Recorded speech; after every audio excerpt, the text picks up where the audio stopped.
లారా మన ప్రభువైన యేసుక్రీస్తు నామమున కృపా సమాధానములు మీకు మెండుగా కలుగును గాక.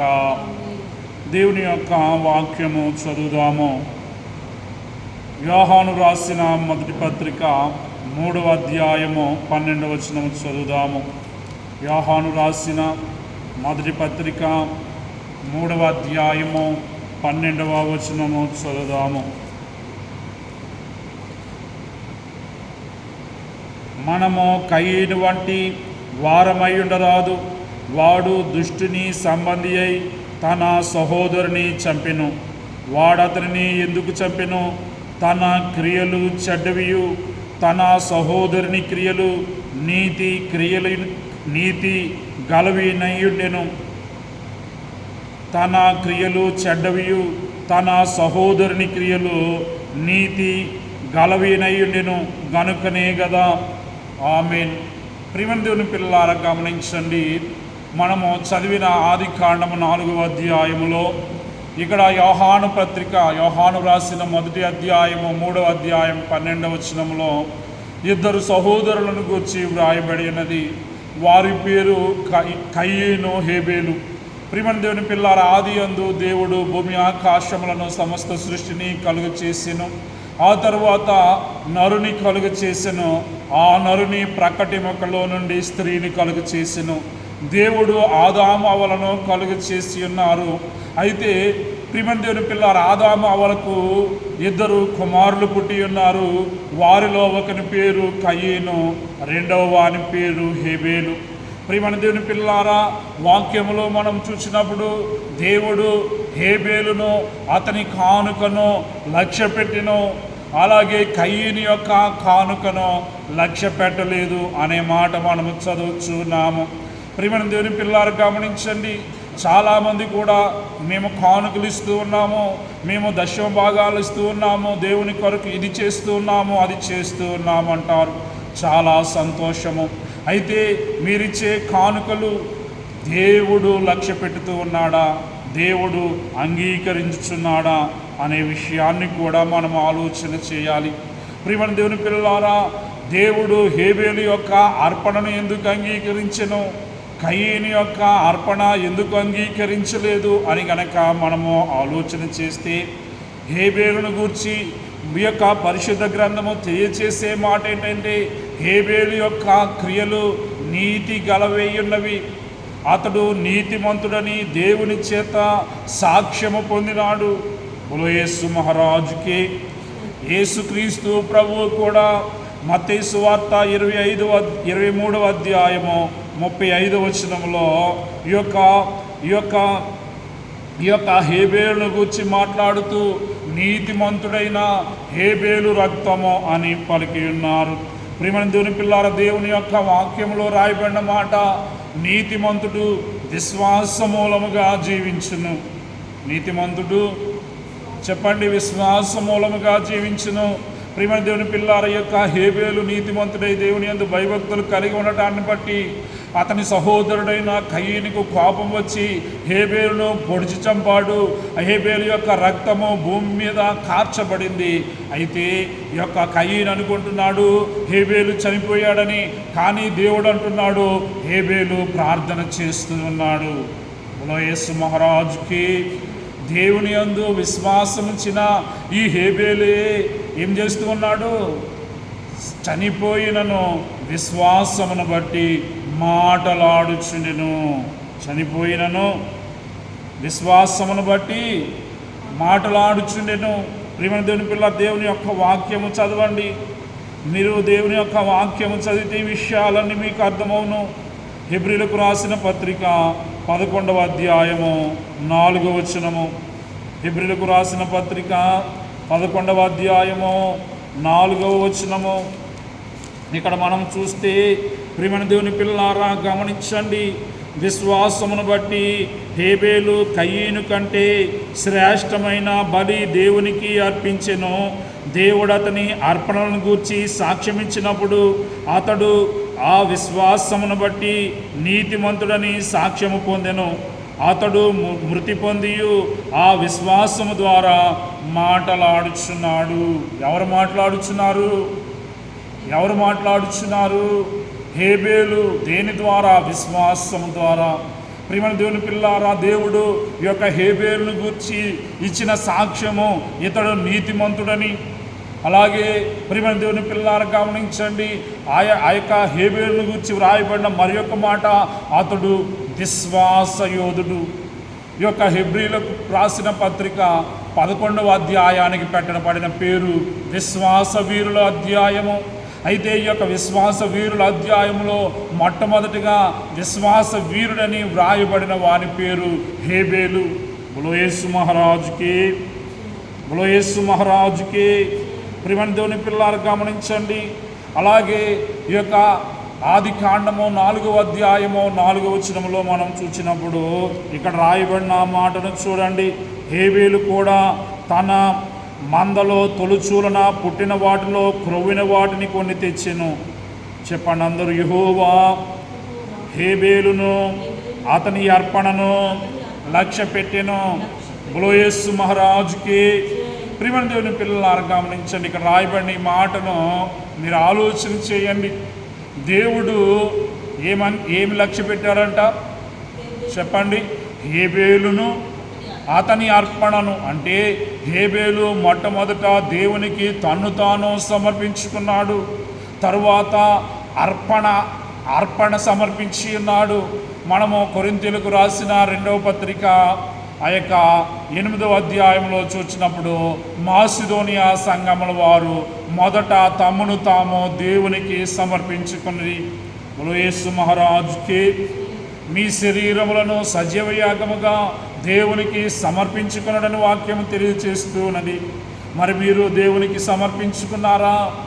చాలామంది ప్రియమైన దేవుని పిల్లలు, చాలామంది కూడా కానుకలు ఇస్తారు. బంగారం ఇచ్చేవారు ఉండొచ్చు, వెండి ఇచ్చేవారు ఉండొచ్చు, లేకపోతే మందిరం కొరకు స్థలం ఇచ్చేవారు ఉండొచ్చు. కానీ దేవుడు ఏమంటారంటే, మొట్టమొదట పరిశుద్ధపరచబడిన నీ హృదయాన్ని నాకు ఇమ్మంటాడు, సజీవ యాగముగా నీ శరీరాన్ని నాకు సమర్పించమంటున్నాడు. మరి మీరు సమర్పిస్తూ ఉన్నారా? హేబేలు యొక్క అర్పణ అంగీకరించడానికి ముందు హేబేలును దేవుడు అంగీకరించాడు. మరి మీరు దేవుని చేత అంగీకరించబడ్డారా? దేవుడు నిన్ను చూచి, నా కుమారుడా, నా కుమార్తె, బడా మంచి దాసుడా, నా వాక్యాన్ని నువ్వు అనుసరించి జీవిస్తూ ఉన్నావు అని దేవుడు సాక్ష్యం ఇస్తూ ఉన్నాడా? ప్రియమైన దేవుని పిల్లలారు గమనించండి. విశ్వాస వీరుల అధ్యాయంలో హెబ్రీలకు రాసిన పత్రిక 11వ అధ్యాయంలో మొదటి విశ్వాసి ఎవరు? హేబేలు. అలాగే దేవుడు అంగీకరించినట్టుగా, వినండి, దేవుడు అంగీకరించినట్టుగా మొట్టమొదట అర్పణ తెచ్చిన వాడెవరు? హేబేలు. దేవుడు లక్ష్యపెట్టు ఆ యొక్క అర్పణను మొట్టమొదట తీసుకుని వచ్చిన వారెవరు? చెప్పండి. హేబేలు. హేబేలు దేవునికి ఇష్టమైన కానుక, శ్రేష్టమైన కానుక తీసుకుని వచ్చాడు. మొట్టమొదట శ్రేష్టమైన కానుక దేవునికి అర్పించిన వారెవరు? హేబేలు. అలాగే ఈ అర్పణ స్వేచ్ఛార్పణ. మొట్టమొదట దేవునికి స్వేచ్ఛార్పణ సమర్పించిన వారెవరు? హేబేలు. స్వేచ్ఛార్పణ అనగా ఇష్టపూర్వకముగా, ఎవరు చెప్పకుండానే దేవుడు హేబేలును పిలిచి నువ్వు నాకు అర్పణ తీసుకురమని అనలేదు. కానీ హేబేలే తన సొంత ఇష్టాన్ని బట్టి, దేవుని మీద అతనుకున్న ప్రేమను బట్టి అతడు అర్పణ తీసుకుని వచ్చాడు. మరి మీరు అర్పణలు అర్పిస్తూ ఉన్నారా? మీరు అర్పించే అర్పణలు ఎలాగున్నవి? హేబేలు మొట్టమొదట దేవుని చేత లక్ష్య పెట్టబడిన వాడు. హేబేలు మొట్టమొదట దేవుడు లక్ష్యపెట్టు అర్పణ అర్పించిన వాడు. హేబేలు విశ్వాసము ద్వారా మంచి క్రియలు చేసిన మొట్టమొదటి విశ్వాసి. మొట్టమొదట నీతి నిమిత్తము కానుక ఇచ్చిన వాడు. అలాగే నీతి నిమిత్తము హతసాక్షి అయిన వాడు ఈ యొక్క హేబేలు. బోలో యేసు మహారాజుకే, బోలో యేసు మహారాజుకే. ఇలాగ మనము చూస్తే ఈ యొక్క హేబేలు యొక్క జీవితంలో ఎన్నో శ్రేష్టమైన లక్షణాలు, మనము నేర్చుకోవలసిన లక్షణాలు ఉన్నాయి. ప్రియమైన దేవుని పిల్లలారా గమనించండి. హేబేలు 1 విశ్వాసి, 2 నీతిపరుడు, 3 సత్క్రియాపరుడు, 4 నీతిమంతుడు, 5 సజీవుడు. 5 చెప్పండి, సజీవుడు. సజీవుడు, నేడు దేవునితో పాటు ఆ యొక్క పరలోకంలో ఉన్నాడు గనుక అతడు సజీవుని కిందే లెక్క. ప్రియమైన దేవుని పిల్లారా, ఈ యొక్క హేబేలులో ఉన్న ఆ యొక్క మంచి లక్షణాలు మీలో ఉన్నవా? మీరు పరిశుద్ధులుగా ఉన్నారా? విశ్వాసులుగా ఉన్నారా? మిమ్మల్ని మీరు దేవునికి సమర్పించుకున్నారా? దేవునికి స్వేచ్ఛార్పణలు ఇచ్చేవారుగా మీరున్నారా? ఒకసారి పరిశీలన చేసుకొనండి. అయితే ప్రియమైన దేవుని పిల్లారా, ఈ యొక్క హేబేలు యొక్క అర్పణ దేవుడు అంగీకరించటానికి ఈ యొక్క అర్పణకు ఉన్న లక్షణాలు ఏమిటి? ఈ యొక్క హేబేలు తీసుకుని వచ్చిన అర్పణ యొక్క ప్రత్యేకతలు ఏమిటి అని మనం ఆలోచన చేస్తే, ఇక్కడ దేవుని యొక్క వాక్యములో రాయబడిన మాట, ఆదికాండము 4వ అధ్యాయము 4వ వచనంలో, హేబేలు కూడా తన మందలో తొలుచూలన పుట్టిన వాటిలో క్రొవ్విన వాటిని తీసుకుని వచ్చెను. బోలో యేసు మహారాజుకి. ఇక్కడ రాయబడిన మాట చూడండి, తన మందలో, తన చెప్పండి, మందలో నుండి తొలుచూలున పుట్టిన వాటిలో క్రొవ్విన వాటిని, వీటిని క్రొవ్విన వాటిని, ఒకటి తన మంద, 2 తొలుచూలున పుట్టిన, 3 క్రొవ్విన. ఈ 3 మాటల ముందు జ్ఞాపకం ఉంచుకోనండి. ప్రియమైన దేవుని పిల్లలు గమనించండి, తన మందలో నుండి అని వ్రాయబడినది. అలాగే తండ్రి అయిన దేవుడు తన ఏకైక కుమారుడైన యేసు ప్రభువును మనకు ఇచ్చివేసి ఉన్నారు. ఈ యొక్క హేబేలు తన మందలో నుండి తొలుచూలన పుట్టిన క్రొవ్విన వాటిని దేవునికి సమర్పించాడు. మరి యేసు ప్రభు వారిని గూర్చి మనం చూసినప్పుడు, యేసు ప్రభు వారు తండ్రి అయిన దేవుని ఏకైక కుమారుడు, జ్యేష్ఠ కుమారుడు. ఏ కుమారుడు? జ్యేష్ఠ కుమారుడు. క్రొవ్విన అనగా యవ్వన కాలమునకు సాదృశ్యముగా ఉన్నది. యవ్వన కాలమందు ఆ యొక్క మనిషి, ఏ మనిషి అయినా కూడా బలంగా ఉంటాడు. ప్రియమైన దేవుని పిల్లలు గమనించండి, యేసుక్రీస్తు ప్రభువారు తన యవ్వన కాలమందు 33.5 సంవత్సరముల వయస్సులో సిలువ వేయబడి, రక్తమును కార్చి, ప్రాణము పెట్టి, సమాధి చేయబడి, సమాధిని చేయించి తిరిగి లేచారు. ఒకటి, దేవుడు తన ఏకైక కుమారుడైన యేసు ప్రభువారిని ఇచ్చివేశారు. ఆ యేసు ప్రభువే జ్యేష్ఠ కుమారుడై ఉన్నారు. ఆ యేసు ప్రభువే యవ్వన కాలమందు మన కొరకు శిలువ మీద అర్పించబడ్డారు. బోలో యేసు మహారాజుకి, బోలో యేసు మహారాజుకి. ప్రియమైన దేవుని పిల్లలు గమనించండి, అలాగే ఈ యొక్క హేబేలు తనకిష్టమైన వాటిని దేవునికి ఇచ్చివేశాడు. దేవుడు ఇష్టపడే కానుక ఇచ్చాడు.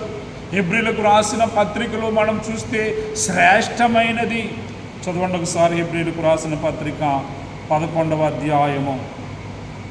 హెబ్రీలకు రాసిన పత్రిక 11వ అధ్యాయము మనం చదువుదాము. 4వ వచనంలోనే,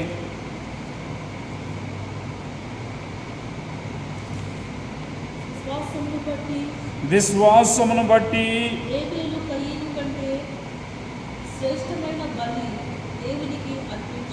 యేసు మహారాజుకి. ప్రియమైన దేవుని పిల్లారా, శ్రేష్టమైన బలి యేసుక్రీస్తు ప్రభువారు శ్రేష్టమైన వారు, ప్రత్యేకమైన వారు, విలువైన వారు. దేవుని యొక్క వాక్యము యేసు ప్రభువారిని గురించి వ్రాస్తూ, అమూల్యమైన రక్తమును అనగా నిర్దోషమును నిష్కళంకమునకు గొర్రెపిల్ల వంటి రక్తము. ఎవరి రక్తం ఇది? యేసుక్రీస్తు ప్రభువారి యొక్క రక్తము. ప్రియమైన దేవుని పిల్లారా, యేసుక్రీస్తు ప్రభువారే శ్రేష్టమైన వారు. అంటే ఈ యొక్క హేబేలు తీసుకుని వచ్చిన అర్పణ రాబో కాలంలో లోకరక్షకుడిగా ఈ భూమి మీద జన్మించదయ్యున్న యేసుక్రీస్తు ప్రభువారికి సాదృశ్యముగా ఉన్నది. యేసు మహారాజుకి.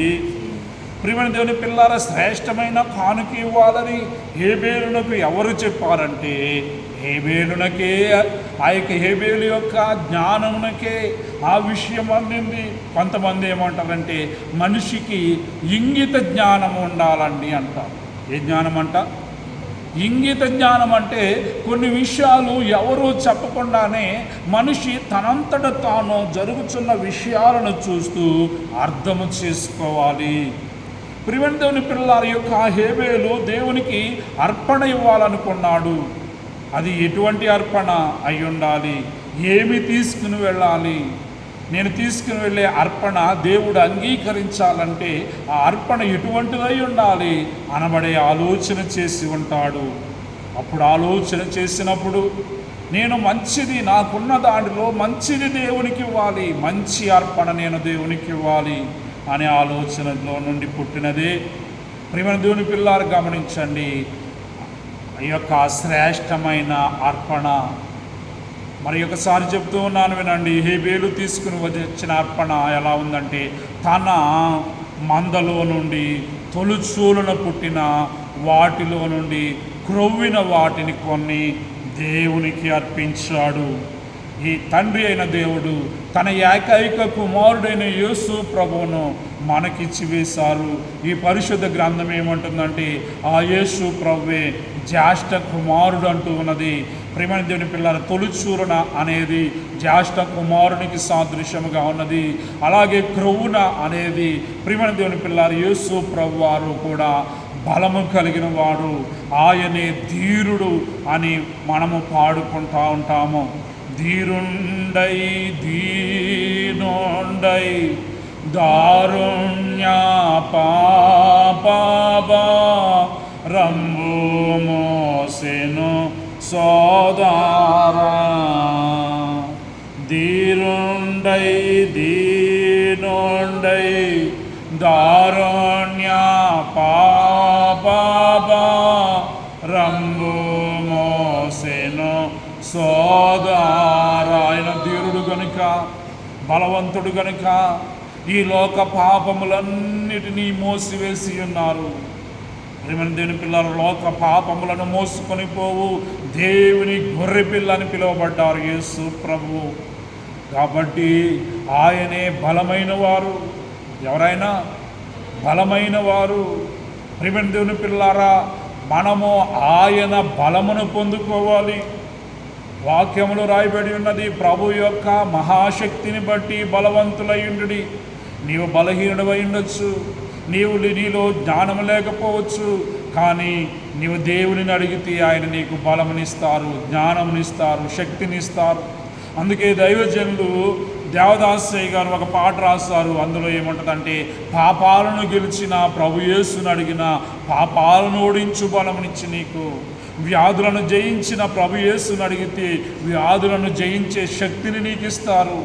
దయ్యములను జయించిన ప్రభు యేసుని అడిగితే దయ్యాలను ఓడించు శక్తినిస్తారు. సాతానును జయించిన ప్రభు యేసుని అడిగితే సాతానును ఓడించు శక్తినిస్తారు. లోకాన్ని జయించిన ప్రభు యేసుని అడిగితే లోకాన్ని జయించే శక్తి ఇస్తారు. మీరు మోకరించి ఎన్నో అంశాల కొరకు ప్రార్థన చేస్తూ ఉంటారు, కానీ మీరు చేయవలసిన అంశాల్లో ఒక అంశం ఏంటంటే, యేసుక్రీస్తు ప్రభువా నీ బలమును నాకు దయచేయము. నీవు ఏ విధముగా ఈ లోకములో జీవించిన కాలంలో శరీరమును, లోకాశలను, సాతానును, పాపమును, మరణమును జయించి ఉన్నావో అట్టి రీతిలో జయించినట్టి భాగ్యము నాకును దయచేయమని వేడుకొనవలెను. బోలో యేసు మహారాజుకి, బోలో యేసు మహారాజుకి. ప్రియమైన దేవుని పిల్లలారా, ఈ యొక్క హేబేలు అర్పించిన ఆ గొర్రె పిల్ల ఎవరికి సాదృశ్యముగా ఉంది? 4,000 సంవత్సరాల తర్వాత ఈ భూమి మీద పుట్టనయ్యున్న లోక రక్షకునికి సాదృశ్యముగా ఉన్నది. బోలో యేసు మహారాజుకి, బోలో యేసు మహారాజుకి, బోలో యేసు మహారాజుకి. ప్రియమైన దేవుని పిల్లలారు గమనించండి. మనము పరిశుద్ధ గ్రంథంలో చూస్తే హేబేలు తర్వాత ఎంతోమంది గొర్రె పిల్లలను తీసుకుని వచ్చి దేవునికి అర్పణలు అర్పించారు. అబ్రహాము దేవుడు తెలియచేసినట్టుగా తన ఏకైక కుమారుడైన ఇస్సాకును అర్పించటానికి తీసుకుని వెళ్ళినప్పుడు ఆ యొక్క మోరియా పర్వతం మీద ఆ యొక్క ఇస్సాకునకు బదులుగా దేవుడు ఒక గొర్రెని చూపించారు. అక్కడ గొర్రె పిల్ల వధించబడింది. అక్కడ నుండి మనం నిర్గమాకాండంలో చూస్తే పస్కా పశువు వధించబడింది. ఆ పస్కా పశువు యేసు ప్రభు అని వాక్యం తెలియజేస్తుంది. ఇలాగ హేబేలు అర్పణ సమయం నుండి యేసుక్రీస్తు ప్రభు వారి యొక్క అర్పణ వరకు అనేకమైన గొర్రెలు వధించబడిన ఉన్నవి. ఆ గొర్రెలు కూడా యేసుక్రీస్తు ప్రభు వారికి సాదృశ్యముగా ఉన్నవి. బోలో యేసు మహారాజుకి, బోలో యేసు మహారాజుకి. చాలామంది దేవునికి అర్పణలు ఇస్తూ ఉంటారు. అయితే ఆ యొక్క అర్పణ శ్రేష్టమైనదిగా ఉండాలి. ఆ అర్పణ మొట్టమొదటిదై ఉండాలి, ప్రత్యేకమైనదై ఉండాలి. ప్రియమైన దేవుని పిల్లారా, నీకున్న వాటిలో శ్రేష్టమైన వాటిని నీవు దేవునికి ఇవ్వగలుగుతూ ఉన్నావా?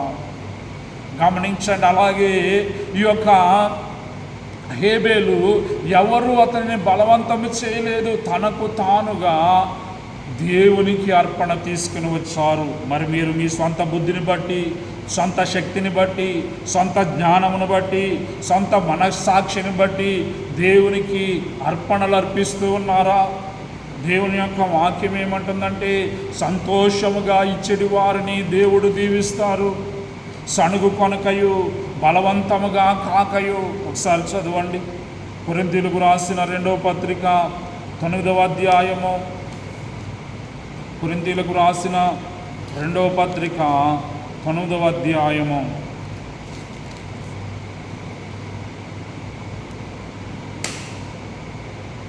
6-7 వచనములు చదువుదాము. కొంచెముగా విత్తువాడు కొంచెముగా పంటపోయింది, సమృద్ధిగా విత్తువాడు సమృద్ధిగా పంటపోయింది అని ఈ విషయమై చెప్పవచ్చును. సలుగు కొనకయు బలవంతముగా కాకయు ప్రతి వాడును తన హృదయంలో నిశ్చయించుకున్న ప్రకారము ఇయ్యవలెను. దేవుడు ఉత్సాహముగా ఇచ్చువానికి ప్రేమించును. బోలో యేసు మహారాజుకి. సణుగు కొనకయు బలవంతముగా కాకయు ప్రతివాడును తన హృదయములో నిశ్చయించుకున్న ప్రకారము ఇయ్యవలెను. దేవుడు ఉత్సాహముగా ఇచ్చువానిని ప్రేమించును. బోలో యేసు మహారాజుకి. ఉత్సాహముగా సంతోషముగా దేవునికి మనము చెల్లించాలి. మరి మీరు చెల్లించేవారుగా ఉన్నారా? ఈ యొక్క హేబేలు యొక్క అర్పణే ఇష్టానుపూర్వకమైన అర్పణ. ప్రియమైన దేవుని పిల్లలారా, గమనించండి. దేవుడు అబ్రహామును అడిగారు. అప్పుడు తన ఏకైక కుమారుడైన ఇస్సాకును దేవునికి ఇవ్వడానికి సిద్ధపడ్డారు. కానీ ఈ యొక్క హేబేలును దేవుడు అడగకముందే దేవునికి అర్పణ ఇవ్వటానికి బయలుదేరాడు. కనీసం మనము దేవుడు అడిగిన తర్వాత ఇస్తూ ఉన్నామా? సజీవ యాగముగా మీ శరీరములను దేవునికి సమర్పణ చేయుడి. పరిశుద్ధపరచబడిన మీ హృదయములను, విశ్వాసపు హృదయాలను దేవునికి సమర్పణ చేయుడి అని వాక్యము తెలియజేస్తూ ఉన్నప్పుడు మీరు ఈ యొక్క అర్పణలు అర్పిస్తూ ఉన్నారా? ప్రియమైన దేవుని పిల్లలారా, గమనించండి. అబ్రాహామును అడిగెను ప్రభువు అప్పుడు ఇస్సాకును అర్పణ నీమనెను. అబ్రాహామును అడిగెను ప్రభువు అప్పుడు ఇస్సాకును అర్పణ నీమనెను. నీ కుమారుని సేవకు ఇచ్చెదవా, నీ కుమారుని సేవకు ఇచ్చెదవా, ఇచ్చెదవా, నీవిచ్చెదవా, సమర్పణ చేయుము.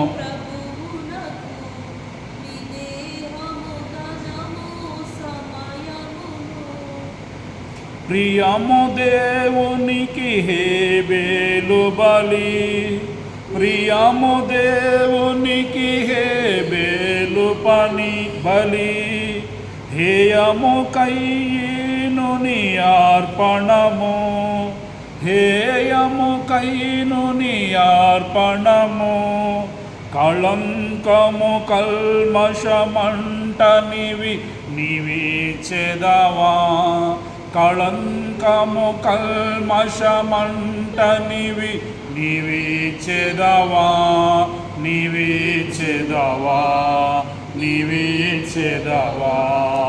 సమర్పణ చేయుము ప్రభువునకు నీ దేహము ధనము సమయమును.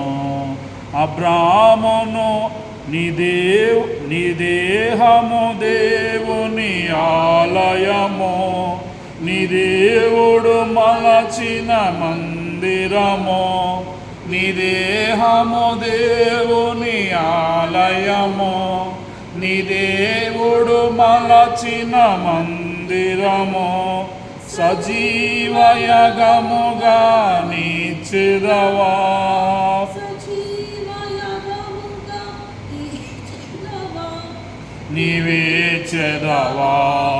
నీవిచ్చెదవా సమర్పణ చేయుము ప్రభువునకు నీ దేహము ధనము.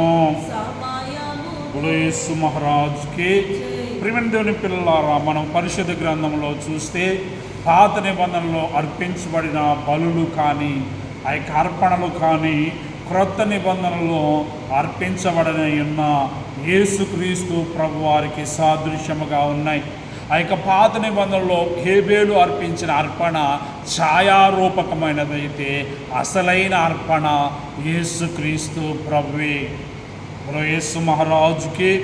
అందుకే ఈ యొక్క హెబ్రీలకు రాసిన పత్రిక 12వ అధ్యాయంలో మనం చూసినప్పుడు క్రొత్త నిబంధన మధ్యవర్తి అయిన యేసునొద్దకును, అందరూ చెప్పండి, హేబేలు కంటే మరి శ్రేష్టముగా పలుకు ప్రోక్షణ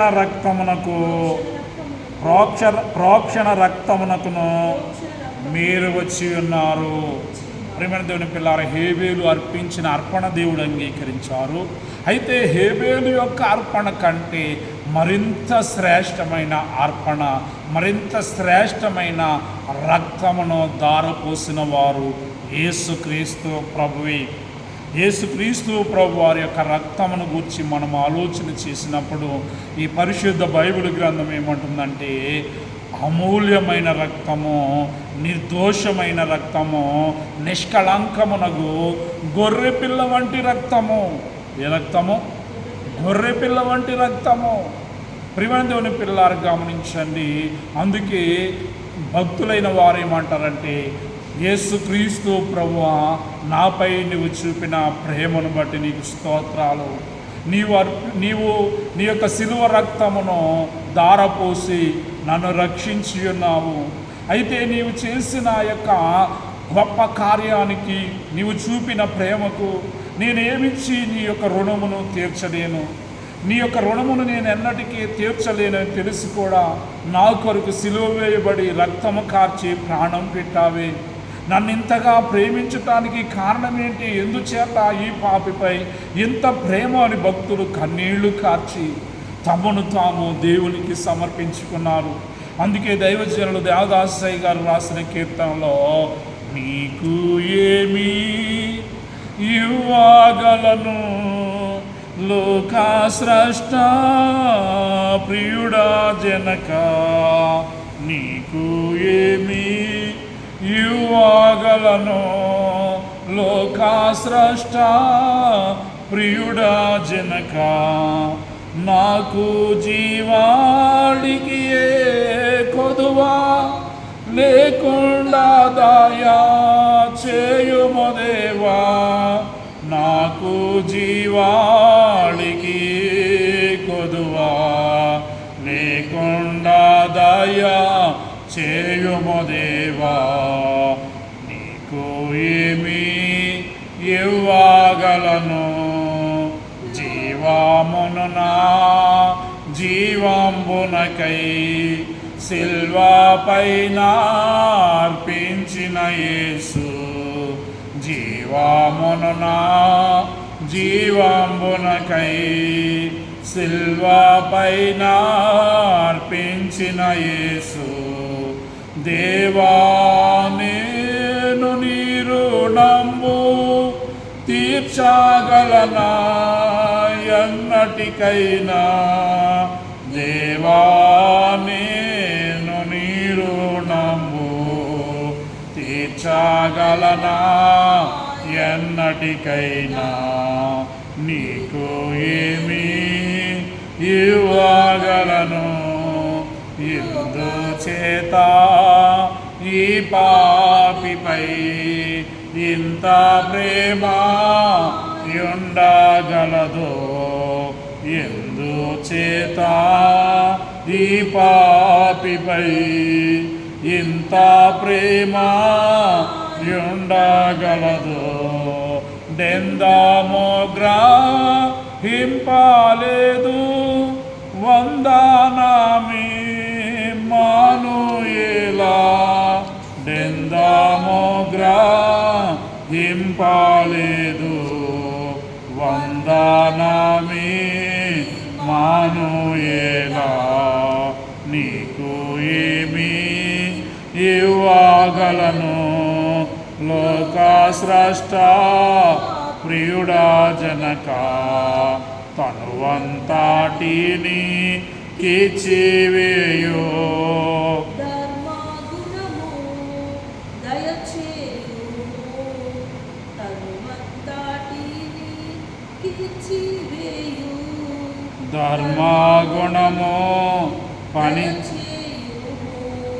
పనికి వచ్చి నాట్లు నమ్మి పనికి వాడు కొమ్ము తండ్రి పనికి వచ్చి నాట్లు నన్ని పనికి వాడు కొమ్ము తండ్రి నీకు ఏమి ఇవ్వగలను లోక స్రష్ట ప్రియుడా జనక నీకు ఏమి ఇవ్వగలను లోక స్రష్ట ప్రియుడా జనక. దేవుని యొక్క వాక్యము చదువుదాము. కీర్తన గ్రంథము 49వ అధ్యాయము 9వ వచనము గూర్చి చదువుదాము. కీర్తన గ్రంథము 49వ అధ్యాయము 9వ వచనము చదువుదాము.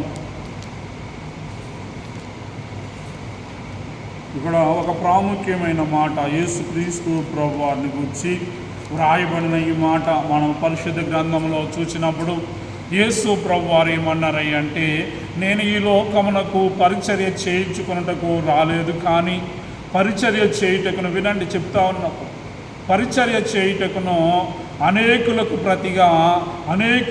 ప్రతిగా ప్రాణ విమోచన క్రయధనముగా నా ప్రాణమును అర్పించటానికి వచ్చి ఉన్నానని అన్నారు. అలాగే అపోస్తుల కార్యములో ప్రభు యొక్క స్వరక్తము చేత మనము సంపాదించబడ్డామని అపోస్తుల కార్యములో రాయబడింది. అయితే ఆ యొక్క యేసుక్రీస్తు ప్రభు వారి యొక్క శరీర రక్త ప్రాణముల యొక్క విలువ ఎంతో ఇక్కడ రాయబడింది. చదవండి ప్రియమైన దేవుని పిల్లలారా, గమనించండి. కీర్తన గ్రంథము 49వ అధ్యాయము 9వ వచనము చదువుదాము, లేదంటే 6వ వచనమును గూర్చి మనం చదివితే 7వ వచనం నుండి, ఎవడునో ఏ విధము చేతనైనను తన సహోదరుని విమోచింపలేడు, వాడు పుళ్ళు చూడక నిత్యము బ్రతుకున్నట్లు వాని నిమిత్తము దేవుని సన్నిధిని ప్రాయశ్చిత్తము చేయగలవాడు ఎవడునూ లేడు. వారి ప్రాణ విమోచన ధనము బహు గొప్పది. చెప్పండి, వారి ప్రాణ విమోచన ధనము బహు గొప్పది, అది ఎన్నటికి తీరక అట్లుండవలసినదే. ఒక వ్యక్తి పాప బంధకాల నుండి విడిపించబడి పరిశుద్ధపరచబడాలి అంటే, ప్రియమైన దేవుని పిల్లలారా గమనించండి, వారి ప్రాణ విమోచన ధనము బహు గొప్పది, అది ఎన్నటికి తీరక అట్లు ఉండవలసినది. ఒక పాపి అయిన మనుషుడు పాప బంధకాల నుండి విడిపించబడి పరిశుద్ధపరచబడాలంటే ఏ రక్తము అతనికి అవసరము? యేసుక్రీస్తు ప్రభు వారి యొక్క రక్తము, పరిశుద్ధమైన రక్తము, నిర్దోషమైన రక్తము, నిష్కళంకమైన రక్తము. ప్రియమైన దేవుని పిల్లారు, యేసు ప్రభు వారి యొక్క రక్తమును గూర్చి వాక్యంలో రాయబడిన మరి ఒక మాట, అమూల్యమైన రక్తము అనగా యేసు ప్రభువారు మన కొరకు చేసిన కార్యానికి మనము ఏమిచ్చి కూడా ఆయన రుణమును తీర్చలేము. కనుక యేసు రక్తములో కడగబడి పరిశుద్ధపరచబడి దేవుని కొరకు సాక్షులుగా జీవించవలసిన వారమై ఉన్నాము. అట్టి కృప పరిశుద్ధాత్మ దేవుడు మీ అందరికీ అనుగ్రహించును గాక. మరణాత అందరికీ మరణాత. God bless.